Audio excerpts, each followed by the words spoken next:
PCA seems like a guy that really has matured since the first time we saw him when he was 21, and he was very hot and flashy, Mhm. and I mean, the love for the game has not left this guy whatsoever, and you can see it more evident now than ever before. You know, Mhm. it's always there. He's gunning out ground balls that he's surely going to be out on. He's diving for balls that are 10 feet away from his glove. That Mhm. famous clip that we all saw, that was very funny. You just see this kid loves baseball, and I like the comp with Chris Bryant. I think both of them were probably about 2 years in when they started making an impact. The only question I have for you, if you're trying to decide, I don't think you're saying one or the other, Mhm. Kyle Tucker or PCA.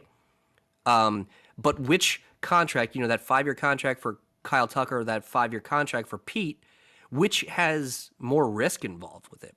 Let's start with, I'm going to say, if you're tuning into the full podcast or the individual video we put up, you might have clicked onto this with a little bit of rage, because the question kind of sounds like a shithead question of like, oh, is PCA more important to the Cubs than Kyle Tucker? And the reason why we're talking about this, Tim, is PCA has been on an absolute tear as of recent here with the Cubs. I'm going to pull up his stats just from the month of May. I know that there's some bleed in of like, oh, he was playing even better if you count the end of April, but I'm just going to count May. In 16 games this May, he's had 67 plate appearances, 17 RBIs, 6 home runs, 3 walks to 19 strikeouts, but he's batting a 317 with a 1.042 OPS, Tim. And there was a stat that you told me. I'm going to fuck this stat up, so you're going to have to correct me. He has an equal WAR to said one Aaron Judge for this season? Correct. Before today's game, he came into it with an equal WAR rating that to the Aaron Judge of the New York Yankees, The guy who's minus which I believe is 3,000. also batting or a rating a lot higher than whoever in third place is. Yeah. I'm sure we can find exactly what that stat is, but Mhm. oh boy, if I was the White Sox, I would not liking PCA across the city from me. Also, by the way, Coming off just a forgot to mention, bring on the brooms, Tim. Bring on the brooms. We oh swept the yes, White Sox. for once this season, A, we won on a Sunday, Uh-huh. and B, we swept a team. Mhm. And boy, does it feel good. Is that really our Now, first sweep of the year? probably playing. It is. Isn't that Oh, crazy? I mean, hey, if there's a first, yeah, I would love if it's the White Sox or the Cardinals. Those are the I two. know you do. And we can't really celebrate too much because, I'm no offense to anybody on the South Side or any fans of that team, but I don't think any of you would disagree. This is probably one of the worst teams in baseball we've ever seen in the history. Rockies are saying, I think hold the my Rockies beer. might I think the Rockies are going to catch him, is what I was about to say. I think the Rockies might catch him. They don't seem to have a whole lot going on, especially with They're on pace for like 25 Andrew. wins. Mhm. Especially with Lewis Robert and Andrew Vaughn, both batting in the upper 190s. Doesn't look good, but that's not what we're here to talk about. We're not a White Sox podcast. No, we're not a We're White Cubs Sox podcast. We Tim, talk about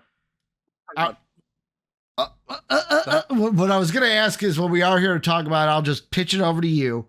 I'm going to ask you the question. Tim, is PCA more important to this Cubs team than Kyle Tucker? currently, yeah. Yeah, currently, the guy has been on such a tear lately, and it's so hard to. The reason we proposed this conversation in the first place is because how could anybody be more valuable to the Cubs than Kyle Tucker? Especially the way he came into this team cold and started hitting immediately and right away, extra base hits, homers, stealing bases. Mm-hmm. And somehow this young kid, this 23-year-old Ricky, Yep, 23-year-old. 22, 23, is is just eking him out in all these offensive and defensive stats. And it's very encouraging to see because now we got a 1-2 punch of both Kyle Tucker and PCA. I think the answer is yes, and I think that's a good thing. I think everybody should be rejoicing at that, not recoiling, rejoicing. If we want to talk about the NL, the National League this year, no, I'm sorry. Let's talk about the whole league. PCA in the last 30 days is second in homers, just behind Aaron Judge. He's first in RBIs, and he's fourth with slugging. Just in the past 30 days. This guy has turned it around since the beginning of April, where he's barely hitting 200. No homers, maybe a smattering of RBIs, and we were considering, should we extend him now so we can get him on the cheap? Him and his agent were extremely smart in saying, no way, let's bet on ourselves, Jimmy Butler style. And it's really paid off for them. I'm not going to say, like, not for us, but you can't get that hometown discount anymore. You're going to have to pay this, man. So the reason I would say yes also, and I know people might be coming in going, this is ludicrous. How could he be more like Kyle Tucker is him? He's been the best thing for us. There's a reason why we're saying pay Kyle Tucker. The main reason why, Tim, PCA is so important in my mind is because of what you mentioned. He's only 23. You know what it reminds me of? It reminds me of in 2015, right? A Cubs team that was loaded with talent. We had Javi Baez was young. We had Addison Russell was young. Rizzo was like out of the core, the old guy at 25 of the main core. We had Chris Bryant, so crazy to think about, who was also 23. That team, we expected like, this is the start. This is where we start to see like the window open. Did we expect that team to go on to the NLCS? Absolutely not. I remember watching the wild card, right, against the Pirates and just being like, I'm happy to be here. Absolutely. Then we beat the Pirates. It's like, you know what? I don't even care. Like, if the Cardinals told us you're our son, we're your daddy, I wouldn't care because this is already a success. Then we beat the Cardinals. It was like, could this team win the World Series?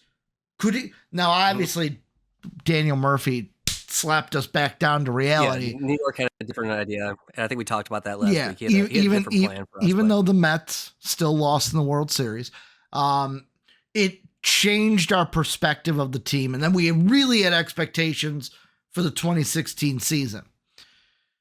PCA reminds me, not like of style or anything, but just like where he is in his career, of where Chris Bryant was in his career in 2015. Because 2015, 10 years ago, Chris Bryant was 23.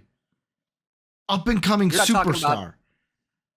You're not talking about in terms of body style or even play style. No, I'm just saying of like lineup. You're talking about the legend of it, the expectations is what I'm. Expectations. The big word of expectations, where coming into this year, PCA, I don't think anybody even thought that he could be in the race or be top 4 for the NL MVP.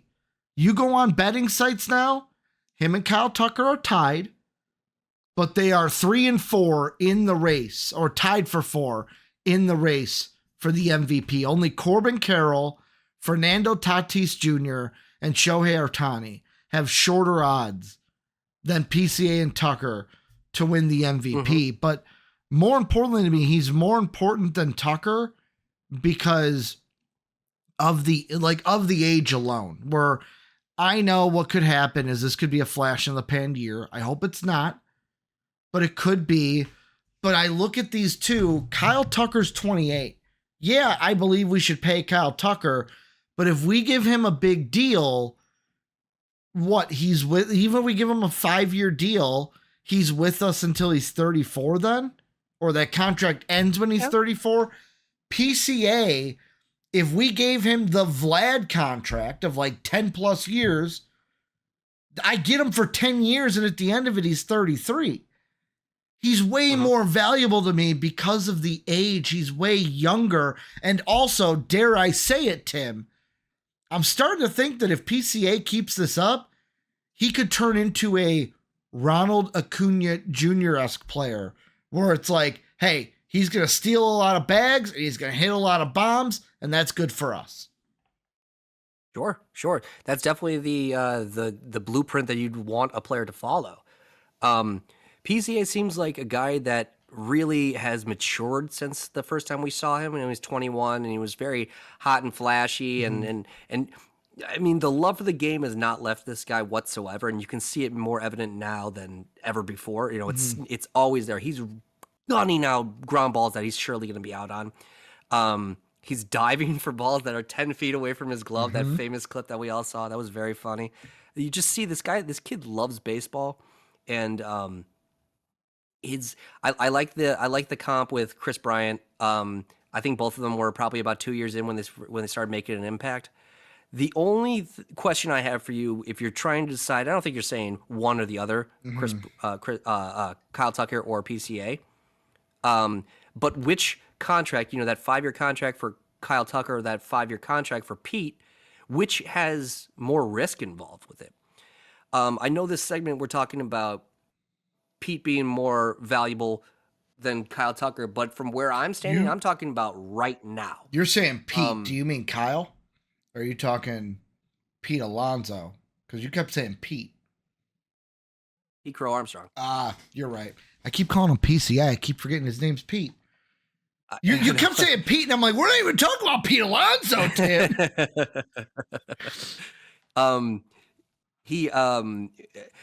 I think when I look back, if we gave Chris Bryant a 10-year contract when he was 23, how quickly would that have blown up in our faces? And I'm not throwing shade or even trying to throw bad juju or any kind of vibes out there that PCA might just be a flash in the pan, like you mentioned earlier. Let me finish.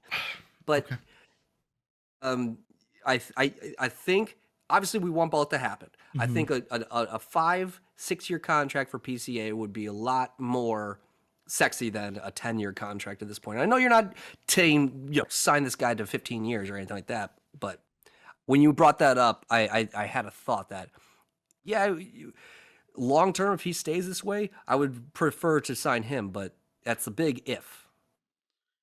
Yeah, first off, agree or disagree? Well, first thing I was going to say is the thing that's different with Chris Bryant is the degenerative back situation that he has that I don't think PCA has, but it can affect any player. To go back to your first question, right? You said which one has more risk to it? Obviously, the PCA one has more risk because even though you're 23, locking down a guy and just giving him the money right away at 23 or 24 after one good season, even if you're locking him down for 10 years, it doesn't mean he's going to get better each and every year. Like, I'm looking at Chris Bryant and his contracts, right? 2015, pre-arbitration, 1-year contract. 2016, pre-arbitration, 1-year contract. 17, 1 year. 18, 1 year. 19, 1 year. 20, 1 year. 21, 1 year. And then when he finally got to free agency, that's when he gets his big deal. He signs the big deal with the Rockies, and now the rest is history. But he didn't sign that big deal until 2022. So what, like 7 years? 7 years after that 2015 season? So he didn't sign it until he was 30. Where I don't think, if the Cubs are smart, we're locking down PCA and not just letting them get arbitration. That was also a different Cubs front office back then. Yeah, but and also you were mentioning earlier, we have 2 more years of arbitration with PCA? No, so okay, here's the thing. We have 2 more years of pre-arbitration. That means we have 2 more years of pre-arbitration. Then we have like 4 years of arbitration, I believe. 3 to 4 years of Yeah. arbitration, depending, I think, where PCA was drafted. We don't have to give PCA a big deal right now. We don't have to. But the thing let it ride. We can just have fun and enjoy the show. But the thing that I'm thinking about, and the reason why I say PCA is more important to the Cubs, is because we've talked about this before. I'm going to bring it up again. This Cubs team is at a fork in the road. We're going to talk about this fork later, or we're going to talk about one of the forks later in the show. The one fork to the left is trading the farm, getting guys that go for a World Series this year. The right side is write out this team right now for what it's got, and then use the Shaws, the Ballesteros, the Cassies to then bring up that young core. Because I could totally see this, Tim. I don't know. Pardon me. I don't know about you, but if the Cubs chose that right side and not trading away those prospects, seeing Shaw play, seeing Ballesteros play. I know Alcantara hasn't been up yet this year. I know Cassie hasn't been up yet. Trianos hasn't been up yet. But I could totally see this young core panning out and PCA being the leader of that young core and being the Anthony Rizzo to the young core we had in 2015. Because he'd be a couple years older than all those cats. Sure. He's pretty close to being like a locker room leader now. From what I've heard, all the guys around him love him. They love his energy. They think playing around him makes them play better. And that's it's so funny how sometimes an older guy in a younger lineup can be like the leader, and sometimes a younger guy can inspire the older guys. I think it's important still to have the veterans around, which would make me lean towards the left side of that fork. And I think you probably are. Yeah, you already said you're in that boat too. But because it's almost like I feel like the smart way to go, or maybe not the smart, the safe way to go is the right fork in the road. Let our guys develop. We don't have to sign big free agencies. We can play it real safe with the money for when that big fish does come around. Where you can bet, and you can bet big on it, like a good poker hand. Yeah. But I don't want to be the Brewers. That's all the Brewers do. That's why they have so many young players, is because they never pay anybody. And then they got to trade guys like XYZ. I mean, we're a big market team. We should kind of sometimes act like it. I also am looking, by the way.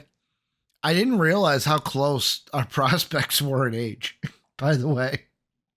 Oh, yeah. Matt Shaw, same age as PCA. Cade Horton, same age as PCA. Owen Cassie, 1 year younger than PCA. Moises Ballesteros, the nickname I'm putting out there because you said it and I'm giving you credit for it, Bally Total Offense, 21 years old, two years younger. I thought of a better one, Bally Total Hitness. I like that better. Yes. From right now, I want it on the books, Tim, on the books right now, that the nickname, when people start calling Moises Ballesteros Bally Total Hitness, that Tim Shaw came up with that. Bally Total Hitness for Ballesteros. But like Kevin Alcantara, 22. So these guys, it reminds me almost vividly. Maybe then, PCA is the Chris Bryant to these boys. Because Chris Bryant was 23, Baez was 22, Addison Russell was 21. Here's what I think. The answer to this question, when people say, well, depending on how you answer this question determines what personality type you are. This is kind of like that. Depending on how you answer this question of, is PCA more important, or the question of who's more important to the Cubs right now, PCA or Kyle Tucker, determines which road do you want the Cubs to take. If you say PCA, you want to go all in on the prospects and see how the farm treats this team. If you're saying Kyle Tucker, You want the Cubs to make a move, go all in on a World Series right now because you think the window is short. Mm-hmm. Yeah, I agree with that. Make the best of the roster you have now while you have them at the age that you have them. Like we were talking about, our core players right now: Horner, Swanson, Ian Happ, Tucker. They're not dinosaurs, but they're not young guys anymore. I think Happ and Horner are both in their 30s. Which is, again, players play a lot longer these days than we remember from the past. So we have to keep that in mind as Cubs fans. Ian Happ and Horner are in their prime. We're not talking about these guys like next year they're going to start to dip. Swanson is probably having one of the best offensive years he's had in as a Cub for sure. Yeah. I don't remember how well he was hitting as a Brave, but he's really figured it out this year, and maybe that goes back to our first episode of this season.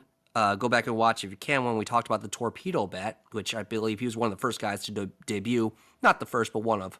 Yeah. But there are some contract issues there. A lot of these guys are getting their big deal. Maybe a lot of these guys aren't going to be there in 3 years, and it will be nice to have Alcantara to come up and fill an outfield spot. Yeah. Or Cassie. Also, I'm a big flip-flopper here. I always throw different sides of my own debate when I'm in the middle of a monologue. It's not a guarantee that all these guys are going to develop. I mean, that may if we can think of, if we're naming 5 guys, it's probably likely that 2 or 3 of them are going to turn into big leaguers, like actual, players. So sometimes you got to trade a commodity while it's hot and deal with the consequences, whether that thing pans out or not. And I will say, I don't mean to cut you off, Tim, but I do want to say, no, I'm done. Windows are also like and I was just looking at it right now. So that 2015 Cubs team I talked about, right? That core, the window for that core ended up being like 5 years. Because if you think about it, 2015, that was like the absolute start of the window.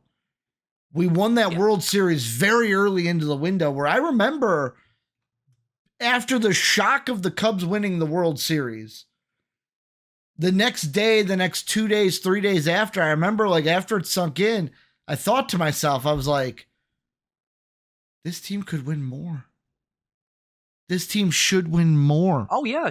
I think we all thought 2017. But like the window ended in like 2020. Because like you had like 2019, Rizzo got traded, Bryant got traded, Baez got traded in 2020. Soler was gone very early. He was like 2017. We got rid of him. Zobrist retired. Dexter Fowler went to the Cardinals. Well, I'm just looking at the youth core. Well, then Schwarber. Yeah, Schwarber. 2019. We traded him off. Yeah. So it's like, okay. Addison Russell left, but we don't want to talk about that. Well, he 2019 also. Starlin Castro was 2015. He missed the World Series by a year. But like, and Ian Happ missed it by a year because he was 2017. Yeah. So the thing that like, and it sucks to say this because we've said it. I think we've said it almost every single podcast. The Cubs have a choice to make. Do we trade away most of the farm to get guys who could can help win us a World Series now, like this year, next year, like immediately? Or do we go all in on this young core? And is this going to be the 2015 season where is this the start of the window? We've got the young guys. We're going to wait for that. We're going to wait a year or two. This year, Ballesteros is already up. Shaw's already up. Is this going to be the start of that window? And we see what this prospect core led by PCA can do? And then like, okay, which of these old vets are we going to use to sprinkle in? Or is it going to be, nope, let's get some of these guys out the door because we got to win this year or the year after because of how much older our vets are this year? Yeah, and I think the biggest difference, obviously, this is not breaking news. The biggest difference Mm-hmm. between our team this year and that team back then, 10 years Mm-hmm. ago or whatever, um, is going into that World Series year, we had solid starting pitching Mm-hmm. that was very, very reliable. Yeah. Um, if you don't have that, you're not going to win the World Series. And I think that's the end of my statement. So unless you're going to be adding that to your team, because we don't need another DH. That's kind of what came off that when we were talking about Rafael Devers last week. There's a reason he's not playing third base for the Red Sox. That's not just because they want to keep him healthy and off the he's not a great fielder. We didn't need to bring him in because we don't need a DH. Mm-hmm. We need a guy who can play the field. And, if that's the only guy that isn't hitting that we can't play the field, I'd rather have a Matt Shaw than a Rafael Devers. Let me put it this What way. we need to trade for is a number one or a number two pitcher to replace Steele, because obviously we lost him, but Imanaga's coming back. So let's use this too. First off, I'm going to put out there, for those of you watching, listening, let us know what you guys think. Is PCA more valuable than Tucker? Is Tucker more valuable than PCA? What fork do you, or what way in the fork do you want to see the team go? Trade the youth to get guys, or ride out the youth and let's go all youth here? Or are we even missing it? Is there a third option? Dig a new trail right down the middle that we're not even thinking about? Let us know down below. As always, we'd like to thank the people that make these videos possible, our patrons whose names are displayed on the screen now. If you would like to become a patron, go ahead and click the Patreon icon in the bottom right. And if you'd like to check out another video from MVP Sports, hit the video in the upper left. As always, thanks for watching.